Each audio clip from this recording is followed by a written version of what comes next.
What's going on, you guys? Welcome back to the Neighborhood Podcast. One of the hosts of the podcast. My name is Kyle Dabra. What's going on, everybody? Other half of the podcast, Kevin Valentin here. Kyle, I can't say happy Sunday for me, but happy Sunday for you. I know, because granted, he's not on my team anymore, but my team got the dub today, and that's all that matters. And kind of go along with that, bro, we had some shockers today in the Yeah. NFL. I know we'll go over a couple of those, but just kind of like off the top of my head, I mean, the Saints beating the Bucs today, the Jets beating the Bengals. I mean, there were some pretty solid upsets today, and I know we'll go over them in a couple other games. But all in all, it was a great week 8 in the NFL, a lot to go over. So just to go over the agenda for today's episode, it'll go like this. So our first feature topic, it will be the New Orleans Saints coming up with a huge win over the Tampa Bay Buccaneers. With the win, the Buccaneers the Saints move to 5-2 in the season, and the Buccaneers fall to 6-2 after the loss. After that, we're going to transition into probably one of the more sad topics of discussion for Kevin, at least for his sake, because we will be going over the Tennessee Titans beating the Indianapolis Colts in overtime today in a 34-31 shootout. And then after that, we will talk about the pretty solid upset of the New England Patriots going on the road to play the Los Angeles Chargers and getting the road win, winning by the score of 27-24. After that, it's basically just a weekly thing at this point, but we'll go over our honorable mentions. Kevin will list his game that he thinks is worthy of mention, and I'll list one as well. And then we're going to go over some of the quotes that we heard from some of the Kansas City Chiefs players chiming in on what they view their fan base after there was some hubbub that took place going into the end of last week.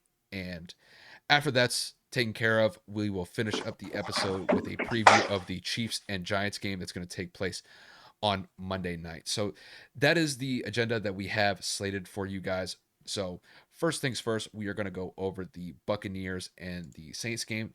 So a huge NFC South matchup. And going into this game, both Kevin and I thought that the Bucs were going to handily win this game, but that's why they play the game. And the New Orleans Saints, with the odds stacked against them, they get this big win against the Tampa Bay Buccaneers, winning by the score of 36-27. Like I had mentioned earlier, the win bumps them up to 5-2 on the season. Currently, they are one game back of Tampa, who currently hold a 6-2 record. And even though that New Orleans did win this game, it did come with a little bit of a side note attached to it because Jameis Winston did leave this game with potentially a torn ACL or some significant knee ligament damage. He was playing in the first half of the game, kind of took a bad tackle from Devin White, and his knee got rolled up and tried to get it going on the sideline in his post-injury assessment, and it didn't work out for him. He ends up getting carted off the field, and it's looking unfortunately like that Jameis will be out for this season. Hopefully not, but the injury did look particularly serious as far as the injury that he sustained. But all in all, the Saints get a huge win on the road. At home.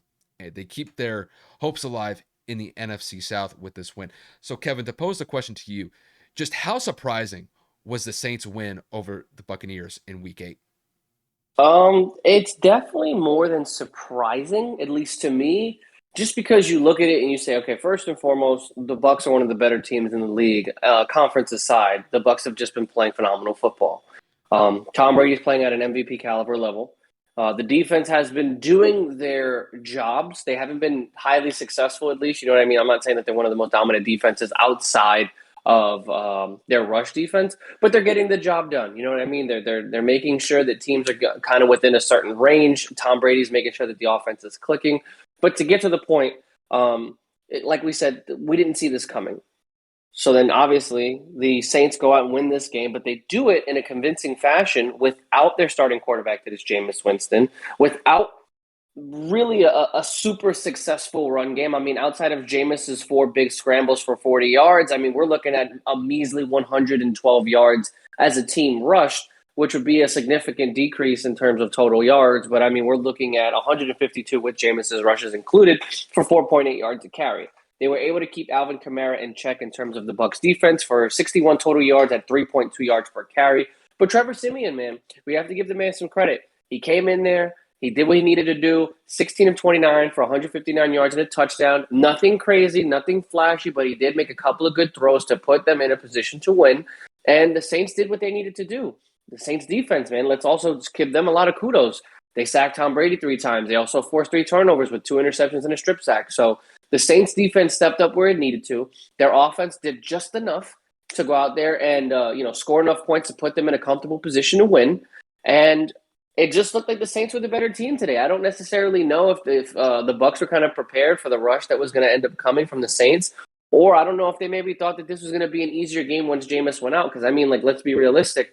We're looking at a 16-7 halftime score, and then out of nowhere, the Bucs are up for 14 points in the third.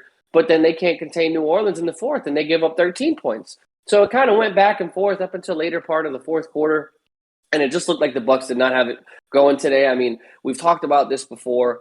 In order for the Bucs to win, they have to run the football. They play their best football when they run the football. They only had 14 total rushes. Granted, it was for 71 yards at 5.1 a clip, but that's just not going to get it done. I understand that they were behind for a decent amount of this game, but you do have to keep the run honest. You have to keep that run consistent in order to create that play action, and so that the receivers can get separation downfield.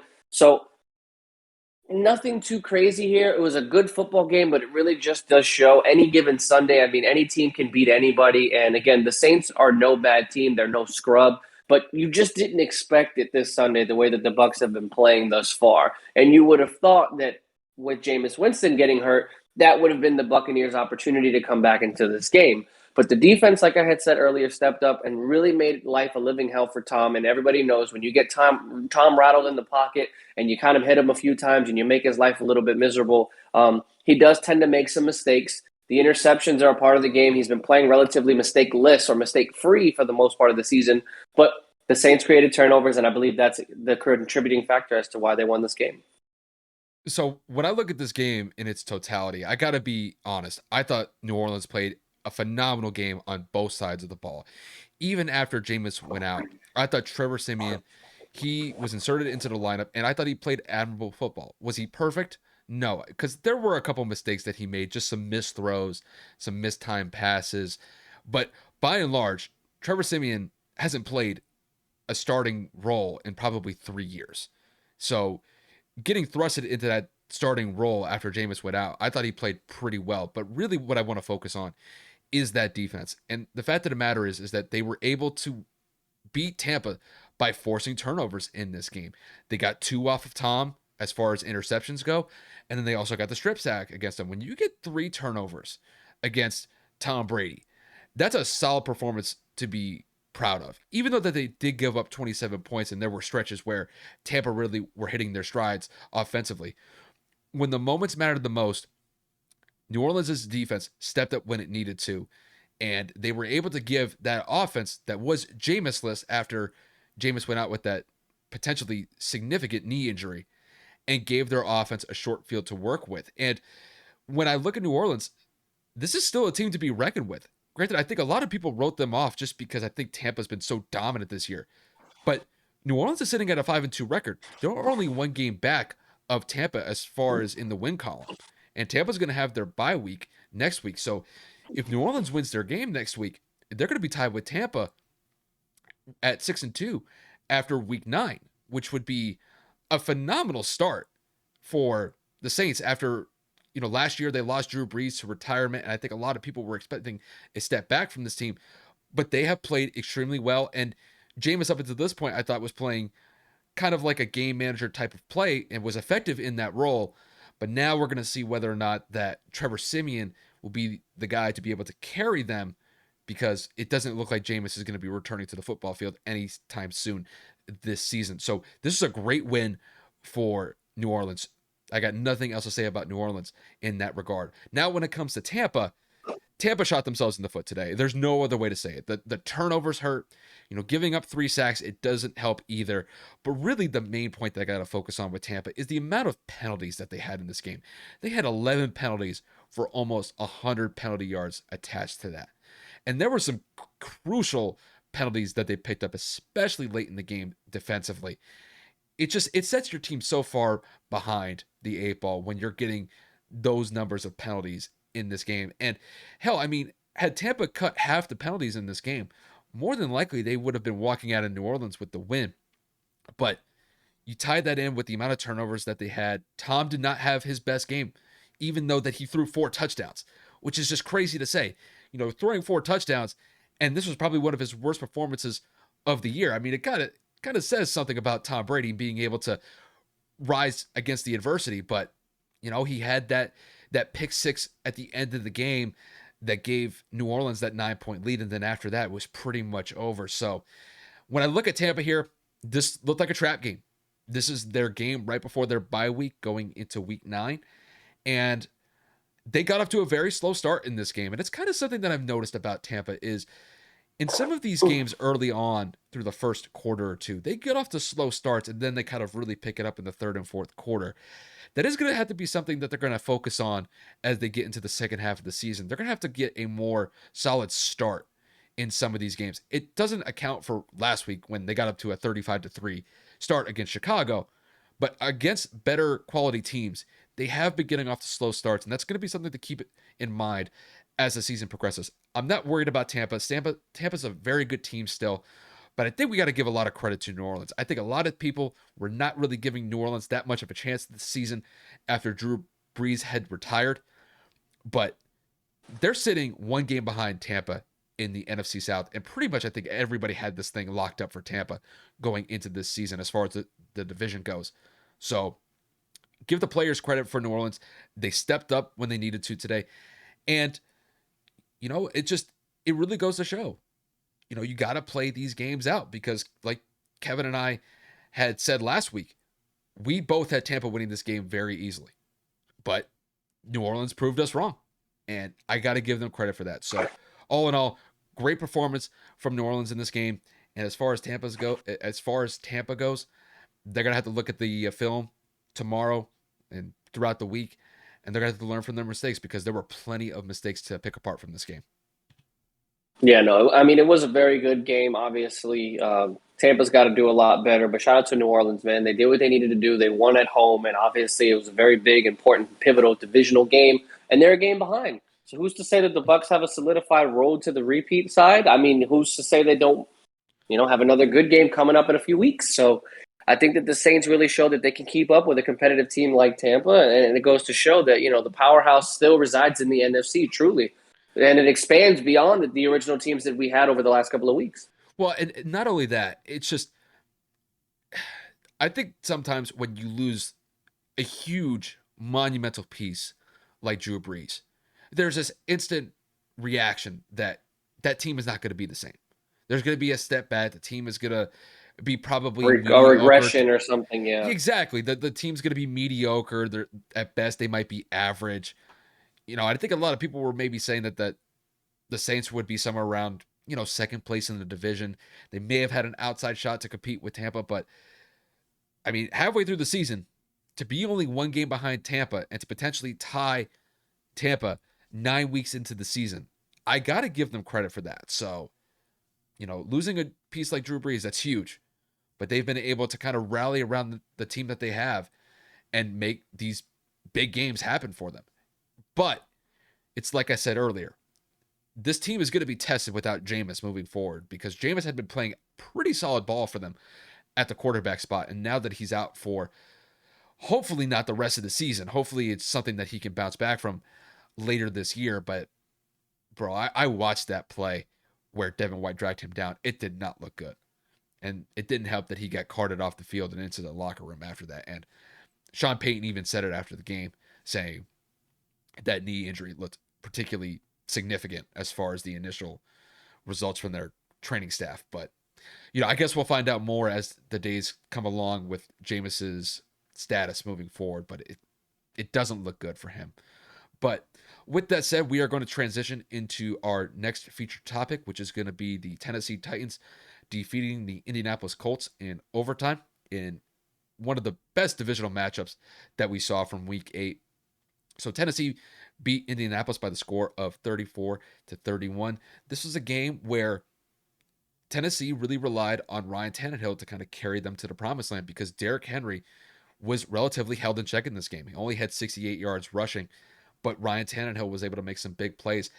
Threw for 265 yards, had 3 touchdowns, did have a couple picks, but really kind of the standout wideout today was A.J. Brown. He had a phenomenal day for Tennessee. He had 10 catches for 155 yards and a touchdown as well.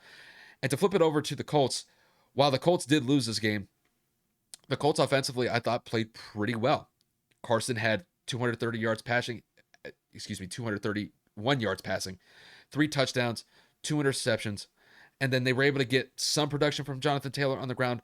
He only had 16 carries for 70 yards, but he also added a touchdown as well. So, Kevin, to kick this to you, with this AFC South matchup, the way that it played out, just how good was Tennessee in this win over Indianapolis? Guys, I'm warning you, obviously, at this point, this is an emotional side for me because this is my team, so this is going to get personal. We played like absolute shit, in my opinion. I mean, I know the score says 34-31, but we got bailed out a lot with a lot of penalties. Tennessee had 11 penalties for 161 yards. There were missed calls on both sides. I mean, the Colts were penalized for 75 yards? I literally just had the damn screen up. 75 or 95, and obviously we're the 4th least penalized team in the NFL. So imagine my surprise to see us get penalized that many times. So it was 75 yards. But listen, I'm going to focus on one thing and one thing only. And I've been saying this for not only this season, but a lot of Colt fans. Shout out to the For the Culture podcast for consistently being honest and truthful. Everything that they've said about the Colts since Frank Reich and Chris Ballard have entered the front office in the coaching position. Frank has got to stop calling plays. Frank needs to cut it out. There is absolutely no reason he needs to be calling these plays. We have great weeks where we look absolutely unstoppable like we did in San Francisco, like we did in Houston. And then you go and you face the division leader, a division rival, the team that is in your way to achieve the championship goal that every team has in mind. A must-win game, in my opinion. And Frank completely flipping butchers it. I apologize. It gets me so riled up just thinking about it because we had this game in multiple fronts. But Frank likes to outwit people. Frank and Aaron Boone really are very similar in certain ways where they have to overanalyze, overcoach, or try to do too much in scenarios they don't have to. In the sport of football, how you win, time of possession, no turnovers. We lost both of those battles.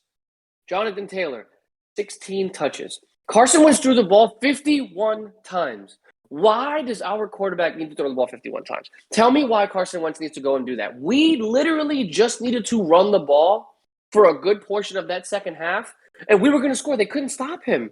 They could not stop him. He was averaging over 4 yards per carry. He was making the defense tired, and they were continuing to run nickel settings because we had to consistently run a spread offense because we were down for a good portion of the second half. We lost T.Y. Hilton. We lost freaking Paris Campbell last week. I mean, for God's sakes, Michael Pittman Jr. is getting 15, 20 targets a week, and he played almost every single snap because we had 4 active receivers in this game, and we lost T.Y. in the second quarter. So we were literally running Doolin, Pascal, and fucking Pittman every possible play. Exhausted. 51 attempts to Jonathan Taylor, 16. We do this every week where we forget we have the second leading rusher in the NFL in our backfield and a top 5 when healthy offensive line. But we have to outwit somebody. We have to go out there and we have to throw everything because he can out-scheme everybody. And by he, I mean Frank fucking Reich. Every week this is annoying. It's a sensitive point because it's a repetitive effect where we can be up, where we can be right there, a tie game. We just need to go down the field, drain some clock, and score. But no, you had to try to outwit Tennessee's coach and Mike Vrabel, in which you looked stupid. Again, I'm not taking any of the blame away from Carson Wentz because he had a piss-poor game in terms of turnovers.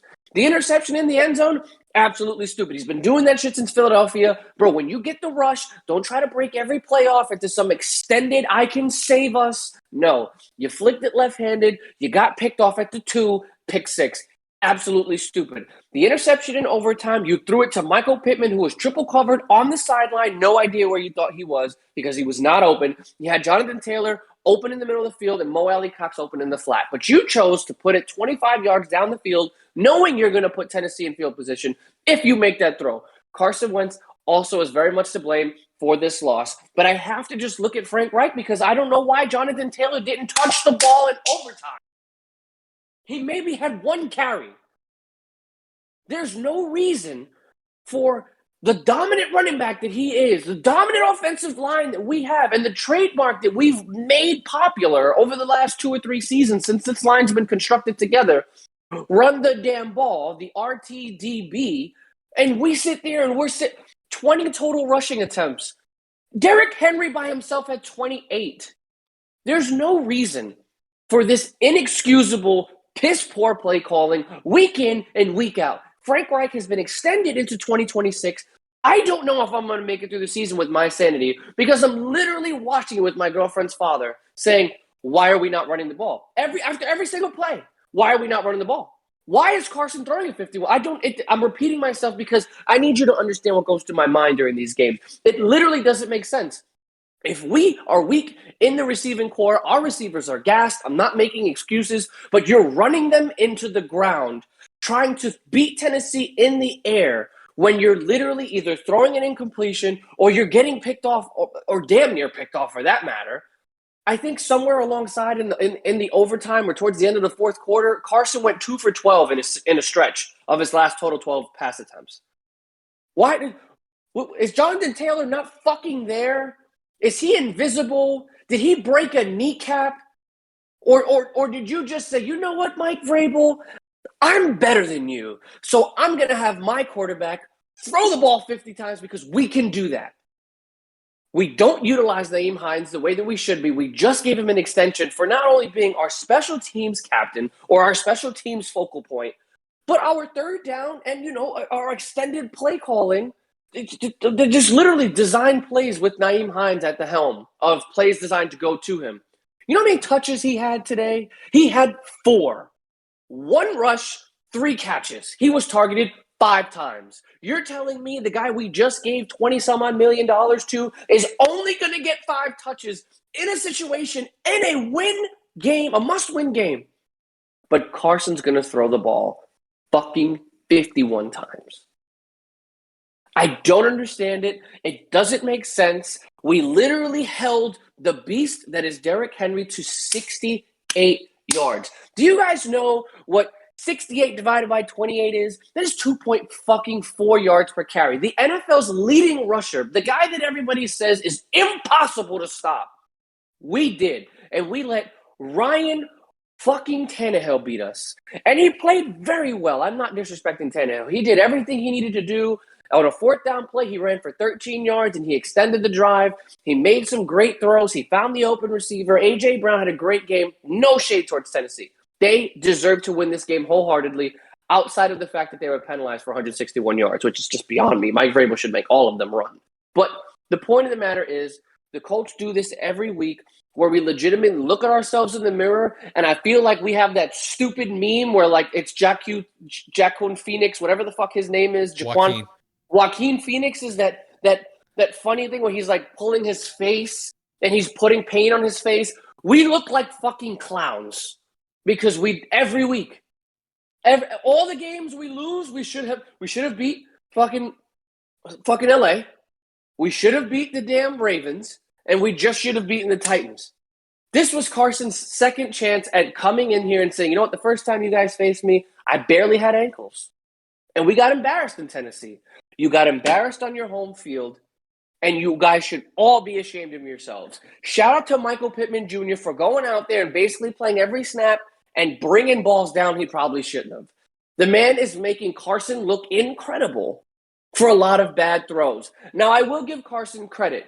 Our offense has expanded in terms of our ability to throw the ball down the field. He is extending the field with his arm strength. Now, some of them are underthrown. I don't know if they're strategically underthrown to get the corner to run into our receivers, or if he's just genuinely throwing it up as a prayer. It doesn't make a difference because the ball is being moved down the field, whether that's Michael Pittman Jr. coming down with it or us getting a pass interference call. The ball's being moved, so I don't care how it's getting done. So I will give Carson Wentz that much credit because we do not have our entire receiving core, and we're still finding ways to legitimately end up on their side of the field. But Frank Reich, I'm talking to you.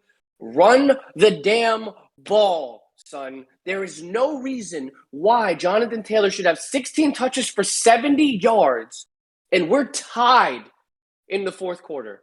And then we're down after Carson throws that interception. He runs the ball 2 times. On that whole drive, 2 times. I want to know what runs through your mind. At that point, you fucking go for 2 points. If you're going to fuck it up that bad in the overtime, go for the 2 points and I'll take the loss. If you're going to tell me in overtime you're going to get the possession twice, go 3 and out on one of them, go for the 2-point conversion. I don't understand. Your play calling has been absolutely atrocious in crucial points of the season. I don't give a shit how smart you are, how many years you played in the league, what quarterback whisperer you are. You are literally making us look like buffoons by not running, arguably, a top 5, top 10 running back in this league. You're depriving him of statistical success. And you're depriving us of fucking wins. Do your job. Get your head out of your ass. And let's go play some football because now we are 3 games behind Tennessee with basically no chance of coming back unless they go on a damn 7-game skid. I'm done. I'm literally fucking. I'm pissed off, and it's atrocious. There's no reason we should have lost this game. Damn, bro. I didn't know you were going to go at it like that. But listen, you watched this game from beginning to end, and I was able to catch the highlights. And one of the main takeaways that I had from this game was up until the end of the game, I thought that Carson actually had a decent game. Was he completing the majority of his passes? No, because he only completed about 55% of his passes today. But I thought that he was integrating the offense well. I thought he was getting the ball to his receivers that were actually out there as options. I thought Michael Pittman Jr. had a solid game, like you mentioned. He had 10 catches for almost 90 yards and 2 touchdowns. But Kevin, I'm going to completely agree with you. Why is Jonathan Taylor not getting more carries? This guy is one of the best up-and-coming running backs. I shouldn't even say that anymore. He is probably one of the best running backs in the league when he's actually given the ball. And I've told Kevin this time and time again. You have to feed that man. He can take you places, but you have to give him the football. And to your point, Kevin, this is an issue of play calling because I can't for the life of me figure out why is he not getting 20 plus 25 carries a game. Like, I don't understand it. That guy can easily get 100 yards per game with the offensive line that they have, and they're just not utilizing him properly. And I think that was really the main issue today. And Kevin, I mean, the one thing that I will kind of take away from this game was before this game even started, last week we were both mentioning, what would Indianapolis do defensively to be able to slow down Derrick Henry? That was the main focal point, the point of emphasis that I think they were going to focus on as a defensive unit. And they did their job in that way. But it's like I said, if you're going to do that, that means Ryan Tannehill is going to have to beat you guys. And to a large extent today, outside of the first half, he did that. He was able to make some big 3rd down conversions when they needed them. And he was able to get the ball out to his wideouts, specifically A.J. Brown, and make big plays happen. So when I look at the Colts, this was a game that they probably should have won, but they let it slip. And to give Tennessee credit, they were able to take those mistakes that Indianapolis made as a team and expose them for it. And they made it hurt. So even though that I didn't think that Tennessee had the best game overall, they made enough plays to get this win. In my mind, they are still currently the best team in the AFC South, and it's by particularly a wide margin at this point. Having a 6-2 record compared to the Colts who are sitting at 3-5, I mean, that's a huge hole for Indianapolis to dig out of, and I don't think they're going to be able to do it unless, like you mentioned, that Tennessee finds a way to get back into it. That Tennessee goes on a skid here, but I don't really particularly see that happening. And yeah, this was a game that I think the Colts probably should have won, but it's really been kind of indicative of this team this year. When it comes to these end of the game situations, they just can't make these big plays happen. Carson throws that overtime interception this week against Tennessee. A couple weeks ago against Baltimore, it was special teams issues where they just couldn't get the field goals that they needed to get made, or they got blocked. It's always something with this team. And I could be honest, giving up 34 points at home to Tennessee, it's not a good look. 27. There was a pick six. Don't forget. I'm just saying. When you look at the scoreboard. Fuck, another thing. The Colts training staff needs to be fucking fired. Every week, somebody's getting destroyed somewhere. I mean, for God's sakes, T.Y. Hilton's been on the field for 10 seconds, and he's been out with 3 separate injuries. Holy shit. Between the neck and the quad, and now the concussion or whatever the hell he had. Tyquan Lewis is out. Everybody's fucking hurt. Bro, it's like, Oprah, you're hurt, you're fucking hurt. This is a trope. Every week it's something. Like, holy shit. It is ridiculous. There's a Colt down almost every quarter. Whether they come back or not, Kenny Moore was hurt at one point in this game. Fucking, who else was hurt when I was just looking at it like, are you kidding me? Oh, Kari Willis is out. Like, the fuck is going on here? Can we get some professional trainers that can keep my players healthy, bro? Every week somebody's hurt or out for the goddamn year. We are so thin in so many positions on this team, and we are just literally looking at each other like the fucking pigeons from Nemo, like, mine? Is it my fault? Mine? Like, I don't fucking know, bro, but we need to do something because this is getting insane. We're about to play with fucking practice squad players and XFL players at this rate because we don't have nobody. We got no depth anywhere. There's injuries everywhere. I literally don't know what to do about it. And the fact that we're still in games shows that this team is good, bro. We have potential, but we literally do it to ourselves. And the unfortunate injury bug just continues to plague the Colts this year. Paris Campbell, get the fuck off the team. T.Y. Hilton should have never been given $10 million to come back. The second that went double digits and he hasn't played a full season in 4 years, I would have said, I love you to the day I die. And T.Y., I do. You are one of the reasons why I remained a Colt fan, because when we were hit that skid before Andrew and when we were going up and down, we made the playoffs, but it was just like, oh my God, we can't win. You were a big reason why I just said, this team is going to do something, man. Andrew Luck and T.Y. Hilton is a really magical connection, bro. Like, they are something special. And then I would have just said, bro, you got to go. Baltimore, take them. $10 million? Bro, you haven't even played a whole game. You have been out this whole season. Paris Campbell, the upside with him is incredible.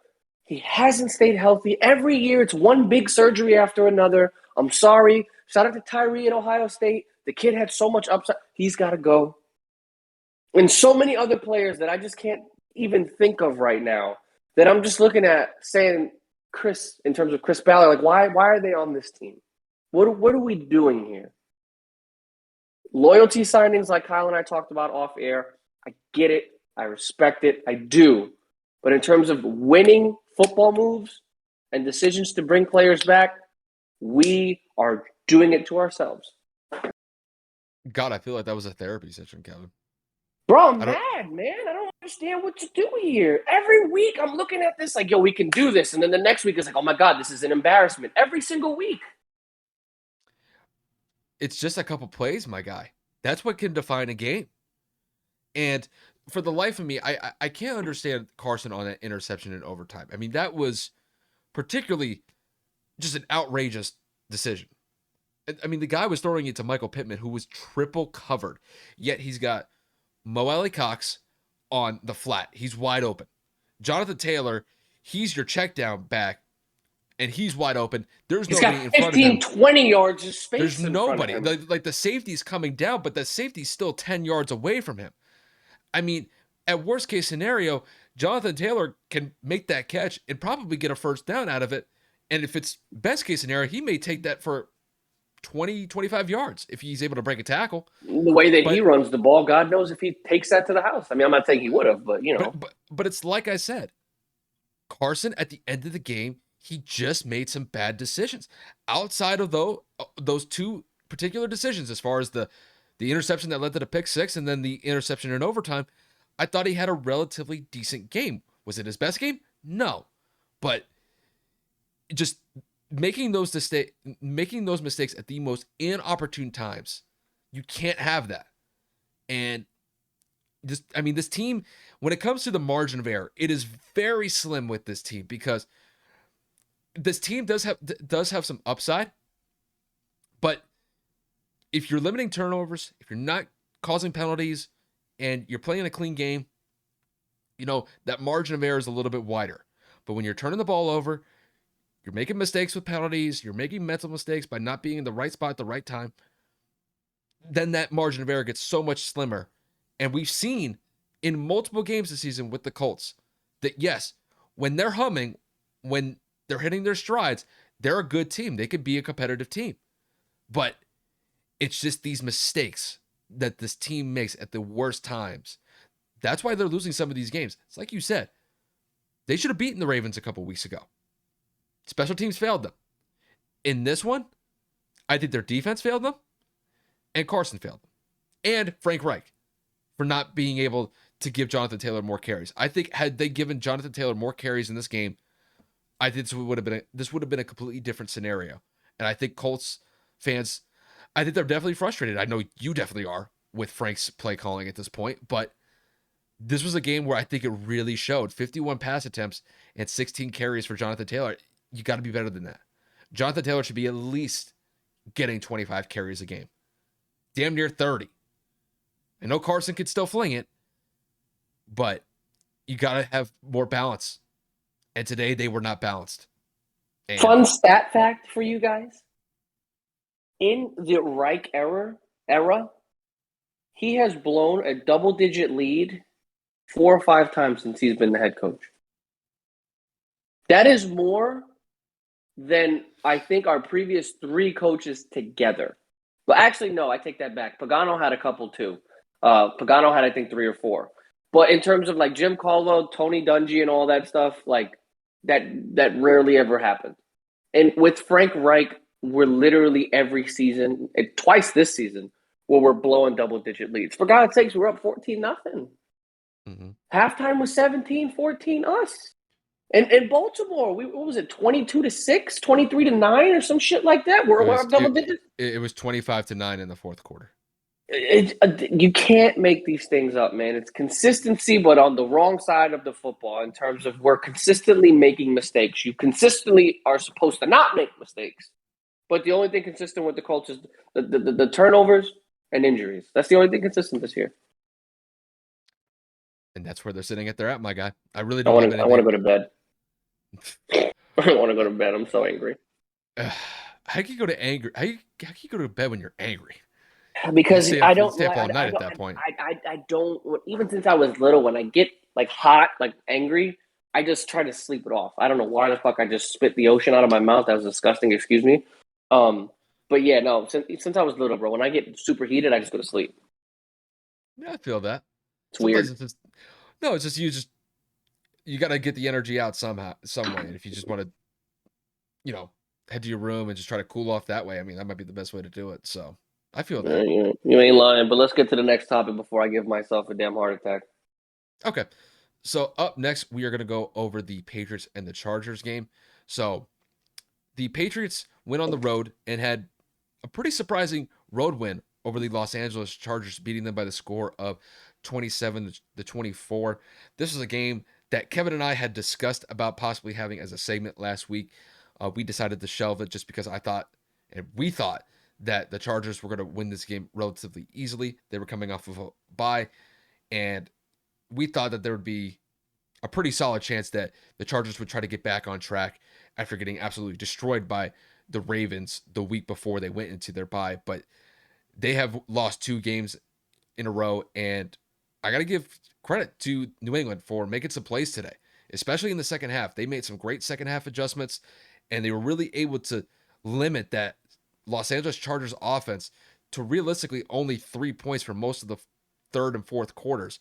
The Chargers did get a late touchdown to close the gap to 3 points with about a minute or two left in the game, but by that point, the Patriots had that game well in hand in that moment of the game. But Kevin, to kick this to you, just how surprising was this win that the Patriots had over the Chargers? I mean, I'm not gonna sit here and say I'm shocked, like, whoa, but like it's definitely like you said, we did not think this was possible. So it's definitely like a kind of health tilt, kind of like a really? Did that just happen? Um, I'm looking at both teams right now and I'm saying, wow, like this could have went either way. I mean, granted, New England wins the turnover battle, so that's why they in large part won this game. But when you look at teams as a whole, I mean, they both ran the ball very well. They both had over 125 yards rushing. Mac Jones had an efficient night. He didn't throw a touchdown, but he also did not turn the ball over. But then on the opposite side, I mean, Justin Herbert, they had literally identical attempts and completions in terms of 18 of 35, except the difference was Herbert threw 2 picks. It's actually creepy that, but both of them legitimately went 18 for 35 and threw for almost the exact same amount of yards. It's actually really, really creepy. But like I said, the difference was the fact that Herbert was sacked 3 times. He had 2 picks, and then Mac Jones played a pretty flawless football game in terms of keeping the ball away from the other team. I mean, Damian Harris continues to have a very consistent year running the ball, 80 yards and a touch. Justin Jackson led the way this week for the Chargers with 79 yards. But I mean, like to circle a specific number where New England needs to improve is going to be that rush defense. I mean, with just 20 attempts, the Chargers ran all over the Patriots for 163 yards and a touchdown. That's 8.2 yards per carry. That's almost an entire first down every time someone touches the ball in terms of an average. So I'm looking at New England and I'm saying, well, damn, can they make a push into the AFC in terms of trying to compete for a playoff spot? Maybe. In terms of receiving, I mean, like I said, Mac Jones only had 218, but I feel like he distributed the ball very, very effectively. I mean, pretty much almost everybody that he threw to got a touch. And it did look pretty well. I mean, Nelson Aguilar had a couple, Kendrick Bourne had a couple, Kyle's favorite player, N'Keal Harry, had a couple. And then, you really go out there and you look at the Chargers. And I mean, once again, everybody knows that Justin Herbert can put the ball in the right place, but it just was not enough to combat the New England Patriots. I mean, the summary says it. The fourth quarter, the Pats scored 11 points. The Chargers scored 7. And, for the most part, it was a close game back and forth. But I'm circling the Chargers because they started off so hot this year. And they're on a skid now. They're coming off a bye. They go and they have a home game against a very winnable team in New England. And then they go and cough this up, and they're now 4-3, and they're looking on the outside now to the Las Vegas Raiders at 5-2, saying, "Whoa, wait a minute! Like we were in this." And obviously, Vegas is on a bye this week, so they still have an opportunity to get within a game. But typically, teams with young quarterbacks like this that go on these little bumps, it's I don't want to say a sophomore slump, Kyle. Correct me if I'm wrong, but I feel like Justin Herbert is starting to realize the adversity of remain. Like it's hard to stay consistent like he was so early on. But we will see how they kind of bounce back from this. But again, kudos to the Patriots for making life a living hell for Justin Herbert, getting the dub that improves them to 3-0 away, which is pretty impressive for a rookie quarterback. And New England just shows that they were able to get it done in prime time. Not prime time, but you know what I mean. So I was kind of surprised by the result between the Patriots and the Chargers in this game, simply because I thought that the Chargers were going to be able to bounce back in a big way after they had taken that really bad loss to Baltimore before their bye week a couple of weeks back. And I had faith that Justin Herbert was going to be able to expose this New England Patriots defense, which has been suspect throughout certain times of the season so far. But I was proven wrong. And I got to give a lot of credit for the Patriots being able to rally together and get one of the biggest wins for them that they've had this entire season. The Chargers are a good team, and this is probably their first quality win of the entire season. And doing it on the road, you got to give a lot of kudos for the Patriots for being able to pull this off. I really thought that this game flipped late in the second half when Adrian Phillips was able to get a big pick six off of Justin Herbert. And this is when the Chargers were marching down the field. They were up 17-16 in that point of the game. And that pick six really set them behind the 8 ball. And then the Patriots were able to get that 2-point conversion on top of it after to make it a 7-point game. And the Chargers just weren't able to get anything consistently at the end of the game, unless you're accounting for that one garbage time touchdown that cut the deficit from 10 points to 3 points with only like a minute and a half left in the game. So New England made some really good second half adjustments. What I really like back at this game, because the Chargers in the first half, they were getting some good offensive drives throughout the first half, but in the second half, they just couldn't get much going offensively whatsoever. But you focus on New England, their defense stepped up when they needed to. I thought Mac and the offense, they were good in spurts, but to me, the biggest drive that they had of the entire game was with about 8 minutes left in the fourth quarter, and they end up getting a field goal to push it to a 10-point lead, but it was a possession that took 6 minutes off the clock. And to be able to make it a two-possession game with chewing up that much time at the end of the game, that's big for Mac Jones, because Mac is still getting comfortable with what it's like in the NFL, and he was able to come up with some big plays specifically on that drive to keep the clock chewing up and extending their lead at the end of the drive. Granted, it didn't result in a touchdown, but it was enough to get them to a two-possession lead. Granted, the Chargers did get a touchdown to cut it to a one-possession game, but the Patriots got that onside kick, and that was pretty much it. So when I look at the Patriots, it's a huge win. They continue their success on the road this season. They're sitting at 4-4 in a division where clearly the Bills are one step ahead of them. But I got to be honest with you, Kevin. Granted, I'm a Patriot fan here, but I was really surprised at how well the Patriots played against the Chargers. And I really got to say with the Chargers right now, man, they're really kind of going through that midseason bump right now, because they started out so hot and they were sitting at the top of the AFC West right alongside the Vegas Raiders, and then losing these last two games in the manner that they have. Granted, they got destroyed by the Ravens before their bye week, but to lose this one at home, which was a very winnable game against the Patriots, this one's going to sting a little bit for the Chargers. But all in all, a great performance from New England. This was really, I thought, one of the best coaching performances that we've seen from Bill Belichick and the coaching staff all season. They were able to make Justin Herbert uncomfortable throughout most of the day. And sometimes that's just enough to get him off of his spot and force some errant passes, or just force him to make some plays that he's just not going to make a lot happen out of. So great win for the Patriots. And with the Chargers, they just got to go back to the drawing board and figure this out, because, man, they're letting this AFC West slip to the Vegas Raiders if they keep it up like this. Yeah, it's definitely not a joke. I mean, we're getting to that point now. I know we're just about the halfway mark, if not, depending on who you ask, we might be just over the halfway mark because, week 8, odd number or whatever.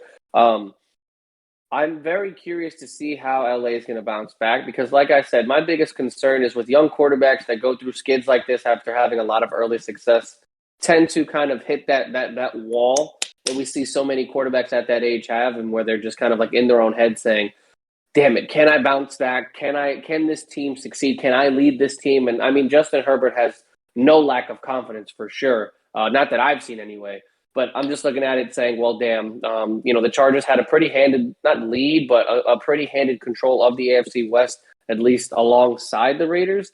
That now that they're slipping past, I don't know if they're going to try to force too much to happen or if they're going to put Justin Herbert in winnable situations. So I think they're going to really have to lean on the running game between Austin Eckler and Justin Jackson because it showed today 20 attempts over 160 yards. Granted, a lot of that came off of one big run by Justin Jackson, but it showed that they can run the football and that offensive line can create some separation. So take some stress off of the young quarterback, create that play action, let your big receivers go out there and make some plays.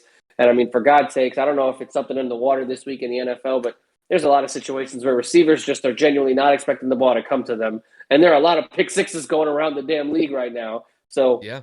or should I say game-winning interceptions? Because it happened in Arizona on Thursday with A.J. Green, and now it happened with freaking, what's his name again? I have him on my fantasy team, but Jared Cook just wasn't paying attention. So, And only, Brady, only and time will Brady, tell. and Brady too. Oh, and Brady And too, Brady got yeah. picked. It's Yeah. So only time will tell, but again, a very shocking game, but a very good game overall. no, I thought it was one of the best games that Week 8 had to feature, and I mean, it went right down to the end. I mean, this was a game that I thought the Chargers were gonna win handily. I don't know if they were gonna win by two possessions necessarily, but I thought they were going to get a bigger bounce back performance after their bye week, and it just didn't happen. So, it really kind of goes to show, though, Bill Belichick against some young quarterbacks, he still is able to dial up some good performances to kind of get those young quarterbacks off their spots. And, you got to give a lot of credit to the defense. They were able to step up in the second half, slow down that Chargers offense for the most part, and it gave Mac and the offense enough to work with to get the job done. So you got to give the Patriots some credit. This was a big win for them. And apparently they just like winning games on the road and apparently not at home. I don't really understand that, but they're still winning games. And that's for me as a Patriot fan, I'll definitely take that any day of the week. So with that said, we will transition into our honorable mentions of week 8. So very similar to what we've done in the past 7 weeks. Kevin and I will go over a game or two that we think is worthy of mention outside of our featured topics. And Kevin, I'm going to kick this to you. What is your honorable mention for week 8 in the NFL? So this week, I'm going to stay true to my girlfriend's family and that fan base that is the Philadelphia Eagles. Obviously, we do know that they played the 0-7 Lions at the time. They are one of the not worst teams in the league, but they're not one of the best. You know what I'm saying? I'm trying to be nice here, but we all know that Philadelphia has tons of room for improvement. Obviously, with Carson Wentz coming to Indianapolis, Jalen Hurts having a full season under his belt, there's a lot of skepticism around Nick Sirianni and his ability to call the offense, let alone be a head coach. I mean, for God's sakes, he made the comparison that the team was like a plant that they needed to nurture and a presser this week that just sounded absolutely atrocious. I mean, he talked about manure and watering the plant, and the team as a whole needs to be nurtured. And I don't know. It was just funny as hell. And me and my girlfriend's dad were legitimately cracking up all week talking about it, making fun of it. But they came to play today. Philadelphia wins 44-6. Jalen Hurts played He had 9 total completions, but it really wasn't about Jalen Hurts in reality. The Philadelphia Eagles were able to absolutely annihilate the Lions in terms of controlling the time of possession as well as being able to move the line of scrimmage. They had 236 rushing yards with 4 touchdowns. Jordan Howard looked absolutely incredible. Boston Scott looked good. Jalen Hurts looked good. I mean, pretty much anybody that was given the ball to run outside of Kenneth Gainwell, who had a pretty abysmal night. I mean, pretty abysmal afternoon. 13 rushes, 27 yards, 2.1 per carry.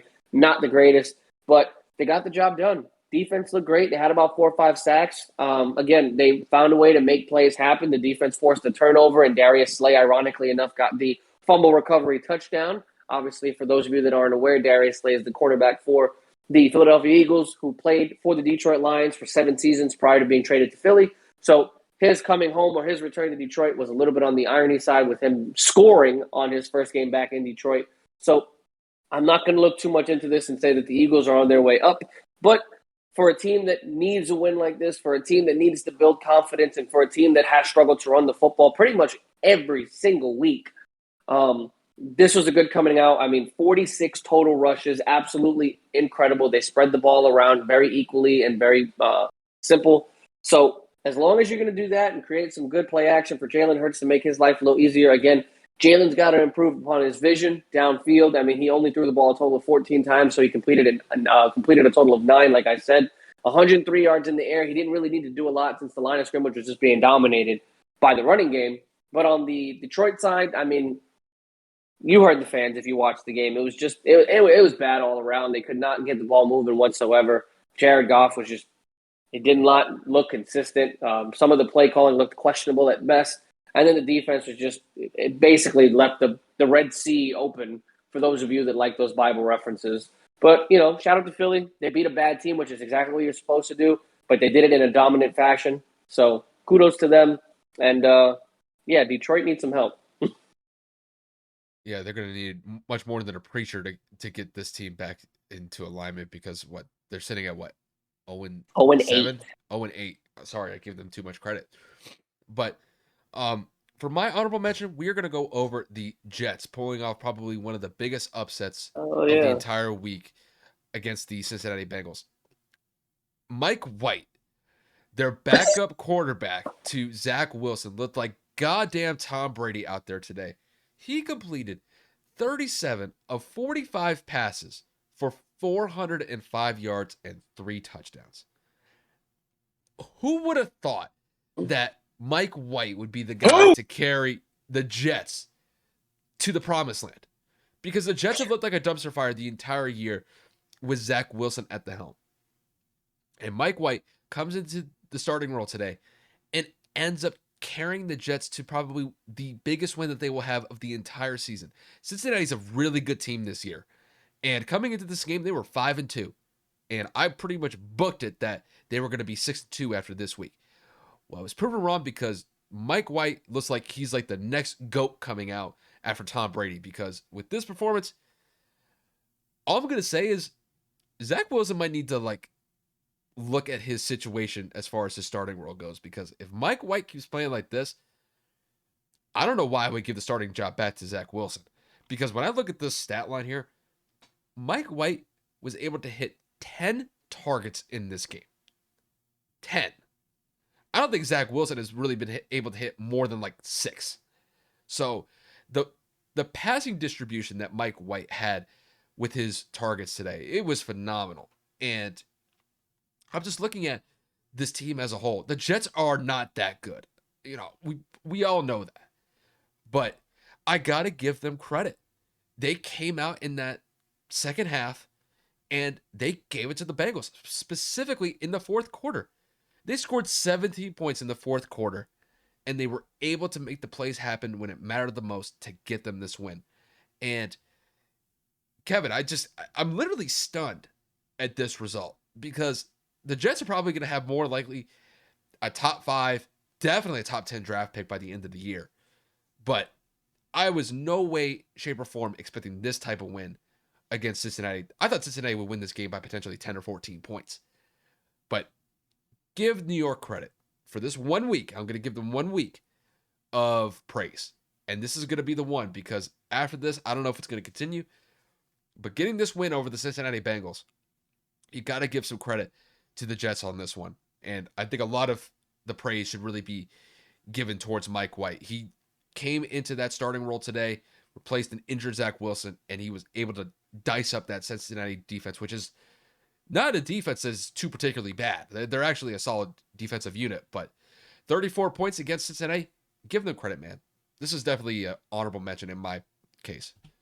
Yeah, I mean, obviously the Jets being one of the worst teams in the NFL, obviously we have given our feedback/opinion on what we think Zach Wilson is or will be in this league. And Kyle and I believe very strongly that that was a stretch of a pick. It's been proven in all of these NFL games. I mean, for the most part, Zach Wilson just continues to just not only make mistakes, but he just does not look like he has the ability to lead this team.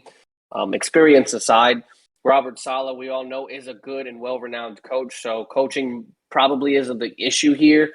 Maybe you can make it a personnel issue, but like Kyle said, if Mike White, the future GOAT, is able to go out and lead this team with a AFC leading Cincinnati Bengals and an MVP candidate in Joe Burrow in New York, there is absolutely zero reason why Zach Wilson can't, because there's no difference in personnel here. It's literally the same team, different quarterback. So I think that speaks volumes, not only to Mike's playing ability, but also the coaching ability that is Robert Saleh. He was able to make it do. He was able to make do with a backup, and he got the win against a very good team. So I mean, shout out to the Jets and Robert Saleh. You know what's funny? So I do this pool with my family where we just pick the games, for every week. Yeah, And I think the suicide pool. And I think if I remember right, I think for this game in particular with the Jets and the Bengals, I think the fan vote was like 95-5 in favor of the Bengals in this game. Like it wasn't even particularly close. Just because the Bengals have been on fire the entire season. But I don't know where the Jets pulled this one out of their ass, but they were able to make it happen and provide probably one of the biggest upsets that we'll see all season. So I got to give the Jets some credit in this game. I don't know if it's going to last. They're sitting at 2-5, so they've been subpar to say the least this year. But no, for this game, they deserve a little bit of praise. Yeah, they did what they needed to do. They beat a good team, and they did it convincingly. Obviously, it wasn't like a blowout or anything, but they were able to go out there and play competitive as if they were a consistently good football team. So big kudos to them. Yeah, exactly. So up next, we are going to focus on the Chiefs and Giants game, but we're going to focus on some of the things that were said. What's up? I'm giving you the mojo of Oh. how I popped off because I know that this agitates the shit out of you. So, guys, I've been popping off the last couple segments. It's Kyle's turn to give his little flex on him. Let him know, Kyle. Okay. So this took place last week. So had we found out that this took place before our episode last week, we would have covered this, but unfortunately, I think this came the day that we released our episode last week. So we are going to focus on some chatter that some of the Chiefs players had with a fan account on Instagram. So the Chiefs have multiple fan accounts. Like there are just a lot of Instagram pages that are just devoted to focus on one particular team. And this one was a Chiefs fan account where they were going over some of the bad decisions that their general manager had made this prior offseason. And one of the points that they had made in this Instagram post was saying that Anthony Hitchens, who was a linebacker for the Kansas City Chiefs, his 5-year contract this past offseason that was signed was one of the more bad decisions that the Chiefs front office made this offseason. Well, Anthony Hitchens didn't take too kindly to that post, and he responded. And he responded by saying, and this, I'm quoting this here, all we did was go to 3 AFC championship games and 2 Super Bowls and 1 Super Bowl win in my first 3 years here so far. Y'all fans will never be satisfied, and it's sad. And then not only did he chime in, also Tyrann Mathieu, who's one of the defensive stalwarts on the Kansas City Chiefs, he also chimed in by agreeing with Hitchens by saying, big facts, this might be one of the most toxic fan bases in all of sports. So this did not go over particularly well throughout the weekend. Tyrann Mathieu did apologize for his comments. I imagine I think it was on Saturday that he made a small apology to what he said in regards to the Chiefs fans. So Kevin, I'm going to kick this to you. Just what do you make of the situation with Anthony Hitchens calling out the Kansas City Chiefs fan base this past weekend? Well, I know that Kyle's going to disagree with me here, but I will give them maybe like a 1%, maybe a 0.5%, 2%. I don't know. I don't necessarily disagree with this statement. Some fans, especially successful fan bases, at least over the last couple of years, can be very spoiled. They can be very quick to rush into judgment. They can be very opinionated. They can be very rude and cruel and harsh or whatever, right? I think that some of these fans need to calm down with their breakdown of these teams. Again, I'm not necessarily saying that what Hitchens or Hitchenson or whatever the hell his name is and Tyrann Mathieu are right, but when you have the success that the Chiefs have had over the last 3 years, legitimately, like the fans, like Hitchens said, 3 AFC championships, 2 Super Bowl appearances, should have been 3, but like D4 had lined up off sides. You legitimately look at the success of the Chiefs and you say, wow, like they have achieved a lot more than a lot of people thought they would have when Patrick Mahomes became the starting quarterback. But again, they have had such success that to see them struggle in the manner that they are now, I look at it like, wow, like you're sitting here talking shit. Like we didn't just go to Super Bowls. Like we didn't just win a Super Bowl for the first time in like 50 years. Like we don't have the best quarterback in football. We don't have one of the greatest coaches in NFL history. So we're 3-4 this year. We're not doing the greatest. We're having a hard time. Are we out of it? Are we winless? Are we not still the Chiefs? Are we not still the defending AFC champions? No, you are. And I think that some of these fans need to cool it, man. Teams are allowed to slump. Are you allowed to be upset as a fan? I mean, for God's sakes, I just wanted to rant about my team. But my team isn't coming off of a successful 3-year period. Teams are allowed to have a dip. Teams are allowed to have a bad year. But fan bases like the Chiefs and, like the Knicks and all of these big fan bases, they don't like to hear it. They just want constant success. But I actually regress what I just said. Kansas City's market is nowhere near in the frame of New York and Philadelphia and all these big things. So now putting into this side of the players, I think this is absolutely soft. You're literally looking at this and you're getting triggered by a fan page, not a sportscaster, even though it shouldn't make a difference who it is. But it's nobody relevant. It's nobody important. It's nobody's opinion that makes That because they say this, that's not going to affect your paycheck or your income or your play on the field. Oh, Sally made fun of me on the playground, so I don't want to talk to Sally anymore. Like, this is literally some childish shit. You are a grown individual man that plays in the NFL. You should not give two shits what a fan page says. Tyrann Mathieu jumping in there and saying what he said, obviously he apologized for it. It doesn't make his image look any better either. But you're both on the defensive side of the ball. Patrick Mahomes is making mistakes on the offensive side, but to focus on you guys can't stop a cold. You guys can't stop a nosebleed. For God's sakes, I don't even know if you stop a paper cut. Like, you are averaging 30 plus points per game allowed on your side of the football, and you're literally bitching about a fan who made a freaking opinionated page. Woohoo! Cry me a river. You're being paid millions of dollars to play a sport, and you are not doing your job effectively. Of course, fans are going to have to say some shit. Of course, fans are going to come out of their face and say some outlandish stuff, especially when you play this bad. But again, I'm not trying to play devil's advocate, but some of these fans can be out of pocket, forgetting that these people are human and that they can end up playing bad. They can have a bad game or a bad season. But, I don't think that these NFL players should pay a lot of mind to it. I think that shows a lot of the generational focus, or should I say, like the generational sensitivity, because back in the day, not one single person in the 70s, 80s are going to give two shits what a reporter says about them, because that has no effect on their play on the field. So, Kyle, I know you definitely are a little bit more strongly opinionated on this particular matter, so I'm just going to hand it over to you, bro. Okay. So there's multiple issues that I have with Anthony Hitchens and Tyrann Mathieu going at the fans in this particular instance. And the reason why is because they're playing on the defensive side of the ball. And it is clear as day to me that the Kansas City Chiefs, their defense is utterly horrendous this year. Outside of 2 games, they have given up damn near 30 points in every game that they played defensively. They gave up 36 to the Ravens in week 2. They gave up 30 to the Chargers in week 3. They gave up 30 to the Eagles in week 4. They gave up 38 to the Bills in week 5.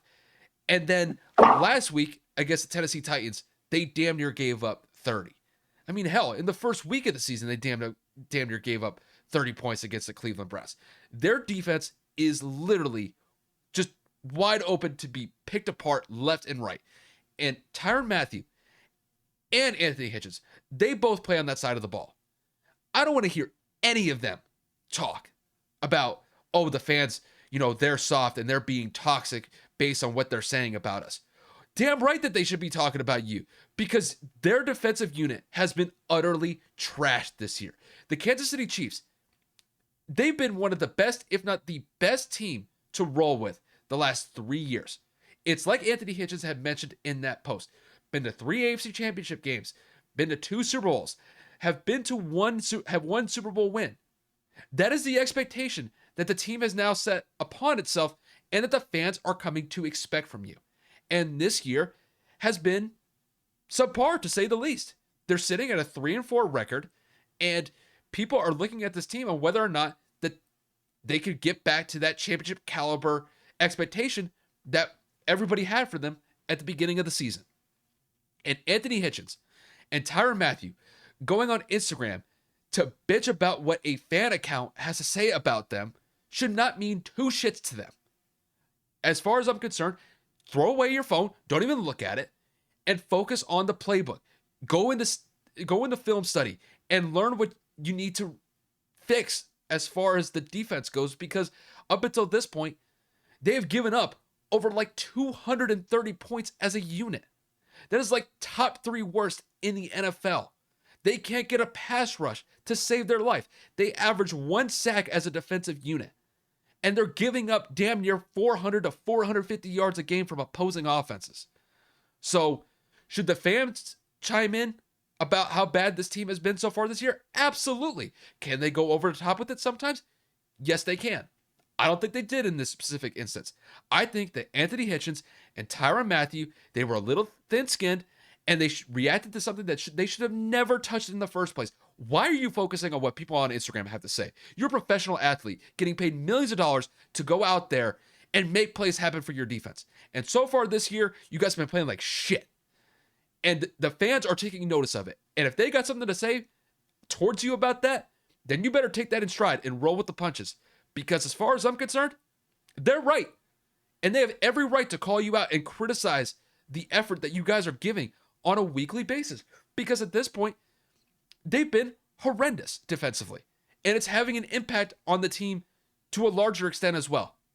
It's putting a lot more pressure on Patrick Mahomes and that offense to be able to succeed as a unit, because they know good and damn well that if you guys aren't able to stop them, it's putting all the pressure back on them to try to tie the game or get back into the game, because you're putting the offense in such a bad hole from the start. So, God forbid you guys lose to the Giants this week. If you guys lose to the Giants on Monday night, and the Giants suck, if you give up 20 points against this Giants team, if you think I'm bad now, just wait. Because this team sucks. I'm talking about the Giants here. So, Tyrann Mathieu, Anthony Hitchens, get your heads out of your asses, get off of your phone, and get into the film room and learn what the issues are with this defense. Because they are sorry. As a defensive unit, they are sorry. They should know it by now. And if they're deflecting blame towards the fans at this point, that is just soft. It's weak. It needs to be called out upon. And I've had enough with it. Go out there and do what you're supposed to do. You guys are being paid millions of dollars to make plays happen, and you're not doing it. Just step it up, get your heads out of your asses, and keep it moving. Because the Chiefs should not be sitting at 3-4. This team should be 5-2, probably 6-1 with how good this team is. But it's because the defense can't stop a parked car or a cold to save their life. And that's all I got to say about it. I've had enough with this. You have pissed off one of the biggest fan bases in all of sports in the New York Knicks, and you are now targeting the Kansas City Chiefs in terms of their softness. So I would like to say kudos to you for not being scared of these fans. We welcome the challenge. We want the smoke. We like it. And Kansas City Chiefs fans, if you guys have something to say, let us know. No, when the fans were going at Kansas City, I thought that they were justified. Like when it came to the Knicks a couple of weeks ago, that was a little bit different because I thought the Knicks fans were out of pocket. This is a situation where I think Kansas City Chiefs fans are in the right for criticizing this team, because it's well deserved that this defense needs to get criticized. They have not played well.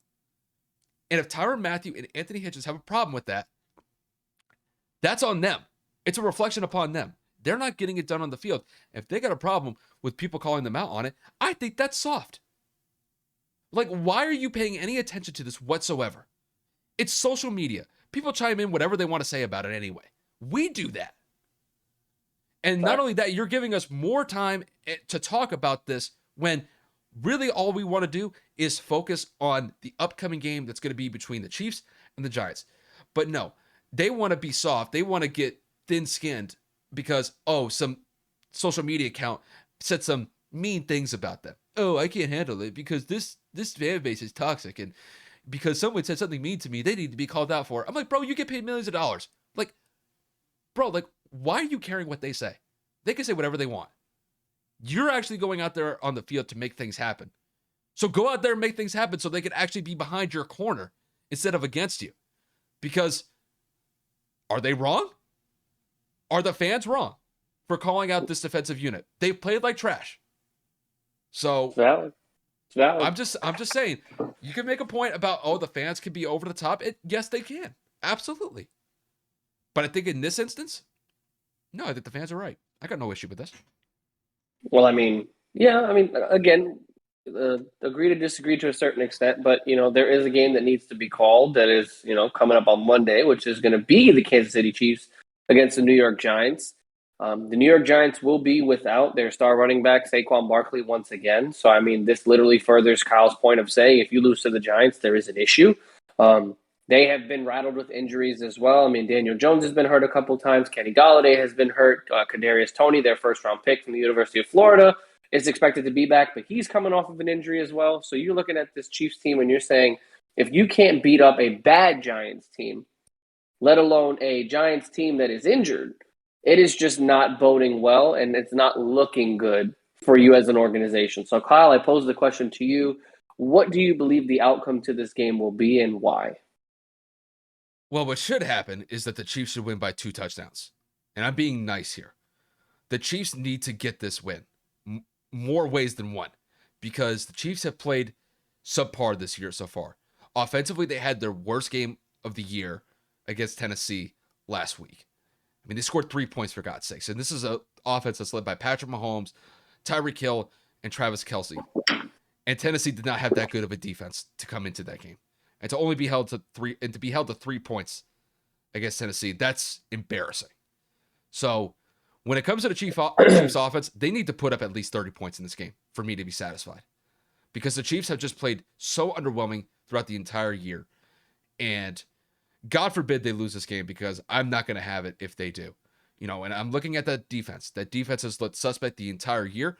They have played multiple games where they've given up 30 points, if not close to 30 points in most games throughout the entire season.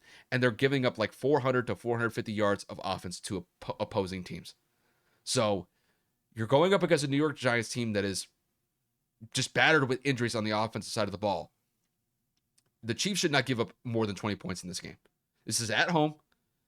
The Chiefs need this win to kind of get back on track to be somewhat of a force in the AFC West because at this point they've looked rather anemic or inept, about halfway through the season. But I got to see a spark from this team. I don't know who's going to provide it, but this team needs a spark. It just needs a jump start. And hopefully this is one of those games where they could finally get it because, man, if they struggle against the Giants on this Monday night matchup, you could really kind of start saying, man, is this season just not going to happen for the Chiefs? It's kind of trending that way already. And if they struggle against the Giants in this one, then it really kind of goes to that full-blown, maybe it's just not their year this year. But I don't expect that to be the case. I expect Kansas City to roll through this game. I think the offense is going to get their heads out of their asses from last week. I think the defense is going to definitely step up in this game. And I think it will be a well-rounded win for Kansas City. I think they win this one relatively by a wide margin. I'm going to say they win this one 34-20, maybe 34-17. I really kind of seeing it as that big of a margin when it's all said and done.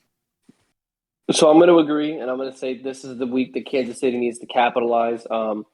This Giants football team is not very good. They did get a win last week, so I'm not going to discredit that they beat a who did they beat last week? Beat a random team. They beat a random team. The Giants got a victory last week, so I'm not going to say that they are completely useless or hopeless in any way, but I do want to say that we do know that they have some capabilities. Daniel Jones has flashes of success in certain aspects, and that Kadarius Toney showed a couple of weeks back that he can be a focal point in this offense. Supposedly, he will also play some special teams, which is what he is known for, at least what he was known for back in college in Florida. They're moving some pieces around. They're trying to find ways to change this up. Joe Judge is a good coach, but when you just look at it on paper and personnel-wise, Patrick Mahomes against this team should not even be close. It should really be a complete annihilation of the New York Giants. But I can't say anything because we thought that they would not blow the Titans out, but at least score more than 3 points. So I'm not going to sit here and say that the Chiefs are definitely going to win, but they should. That being said, if the Giants come out of nowhere and upset the Chiefs, which should not happen in life or history, it's not a sentence that should make sense. But if it does happen, I truly and honestly believe the Chiefs could be done. It's just not looking good. Pat doesn't look like himself. We've already stated the defense is atrocious. Pretty embarrassing, actually, when you think about it statistically about how many points they give up and how many yards they're giving up per game. So we will see what happens, but my prediction is for the Chiefs to bounce back, go to even their record out to 500 at 4-4. And yeah, I think this is going to be the opportunity that they need to kind of get their stuff together and really focus on the next week. Not that the Giants are not a formidable football team, but this should be the week where they kind of wake up and realize, okay, we still are the Kansas City Chiefs, and Pat Mahomes can focus on something that's not his younger brother acting like a complete ass on social media, and he can take out some of that frustration on this battered Giants team. Yeah, and I think that Pat's going to have a good game in this one. He's been very turnover prone this year so far. He has 18 touchdowns to 9 interceptions. That interception ratio is pretty weak compared to what we've seen from Patrick Mahomes in the past. But I think in this game, bro, I just think they get it back together this week. I really do. Because if they don't, it, It ain't looking good, Chief. it's kind of ironic, Down but bad, it's like, down bad, down bad. yeah, it's just who would have thought though? Who would have thought at this point in the season that basically halfway through that the Chiefs would be looking at like a 4-4 record. They'd be at 500. I don't think anybody had that. I think Not even everybody close. was I think everybody was really kind of expecting like a two-man race when the season started with, Buffalo being up at the top, Kansas City being right next to them. And that it could potentially be just like a running back of the AFC Championship game from last year. But not with KC this year. Not so far. Granted, they still have another half of the season to kind of get it together. And I'm not saying that it's impossible for them to get it back together, but bro, that defense is tough to watch sometimes because they're just giving up points left and right. It So, ain't looking good, bro. It ain't looking good. but no, I think they get back in the win column this weekend. They definitely need to just get something consistent, bro. Like they just need to get some consistency going. They just need a spark, and I think that this win could potentially provide that. But I guess we'll find out um, when this game takes place. Yeah. I mean, guys, that about wraps it up. I mean, I just want to touch on something really, really quickly. Um, this past week and some change has literally been altering for Kyle and I as a podcast, as a YouTube channel, as a collective unit that represent this podcast. Again, I cannot thank you guys enough. We are at 262 subscribers as of right this moment. Almost completely out of the spectrum of the norm of in terms of like we did not expect this much growth within the last couple of days. A lot of this is popping off because of my Ben Simmons take that is still continuing to erupt. It should be at about 6,000 views, which is just out of this world in terms of expectations. But it just goes to show hard work and the dedication and the consistency that we've been able to put out to you guys for the last couple of months has been incredible. And the reception that you guys have given us has been amazing. So thank you for everything. I mean, obviously Kyle has done so much for the channel in terms of the thumbnails and the edits and the videos and all of the things that he does. I barely remember to post the damn audio on a good day, so I'm not going to sit here and take any credit. So, I mean, big shout out to my partner, man. We would not be here without you. And again, thank you guys for all the support because this last, 10 or so days, Kyle, has been ridiculous. Oh, not even. I'd say probably just the last week.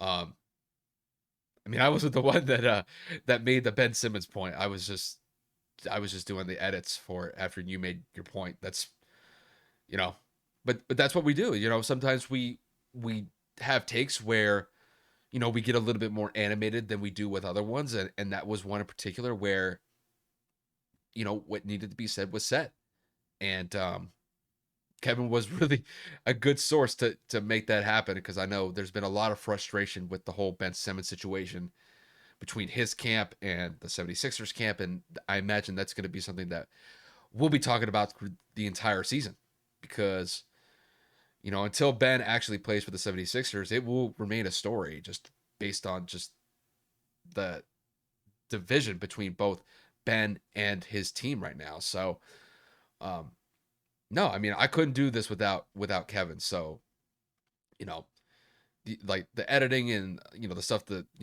I put on YouTube. I mean, it's not as good with just me.